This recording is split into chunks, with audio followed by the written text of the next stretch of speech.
اعوذ باللہ من الشیطان الرجیم بسم اللہ الرحمن الرحیم۔ کتاب بخاری شریف کھانے کے احکام، حدیث 688۔ حضرت ابو ہریرہ رضی اللہ عنہ نے فرمایا کہ جناب مصطفیٰ صلی اللہ علیہ وسلم نے کبھی کسی کھانے کو برا نہیں کہا، اگر دل چاہتا تو کھا لیتے ورنہ چھوڑ دیتے۔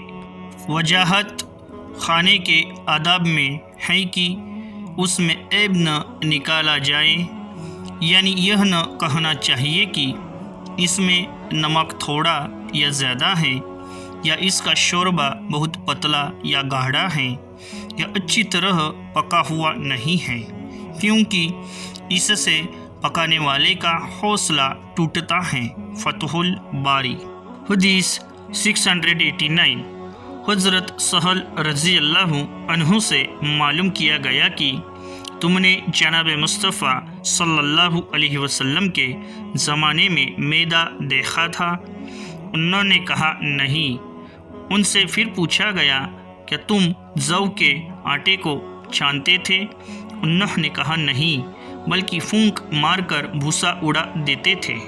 وجاہت ایک روایت میں ہے کہ کسی نے حضرت سہل بن سعد سے پوچھا کہ جناب مصطفیٰ صلی اللہ علیہ وسلم کے مبارک زمانے میں چھلنیاں ہوتی تھیں؟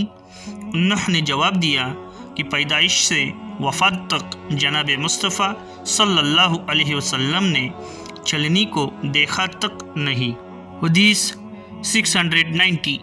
حضرت ابو ہریرہ رضی اللہ عنہ نے کہا کہ ایک دن جناب مصطفیٰ صلی اللہ علیہ وسلم نے اپنے صحابہ کرام رضی اللہ عنہم میں کھجوریں تقسیم کی تو ہر ایک کو 7 کھجوریں دیں، چنانچہ مجھے بھی 7 کھجوریں عنایت فرمائیں۔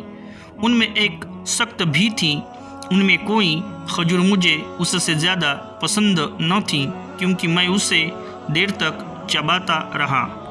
وجاہت اس وقت مسلمانوں پر ایسی تنگی تھی کہ ایک آدمی کو کھانے کے لیے صرف 7 کھجوریں ملی، جن میں سخت کھجوریں بھی تھیں۔ حدیث 691۔ حضرت ابو ہریرہ رضی اللہ عنہ نے کہا کہ میرا ایک ایسی جماعت کے پاس سے گزر ہوا جس کے پاس بھنی ہوئی بکری تھی۔ انہوں نے مجھے بھی کھانے کی دعوت دی، مگر میں نے انکار کر دیا اور کہا کہ جناب مصطفیٰ صلی اللہ علیہ وسلم اس دنیا سے تشریف لے گئے، لیکن کبھی جو کی بھی روٹی پیٹ بھر کر نہ کھائی۔ وجاہت آپ نے جناب مصطفیٰ صلی اللہ علیہ وسلم کے زندگی گزارنے کو یاد کر کے یہ کھانا گوارا نہ کیا۔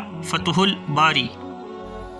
ایسے ہی منتخب حدیث جاننے کے لیے ہمارے اس چینل کو سبسکرائب کرے، لائک کرے، کمنٹ کرے اور زیادہ سے زیادہ شیئر کرے۔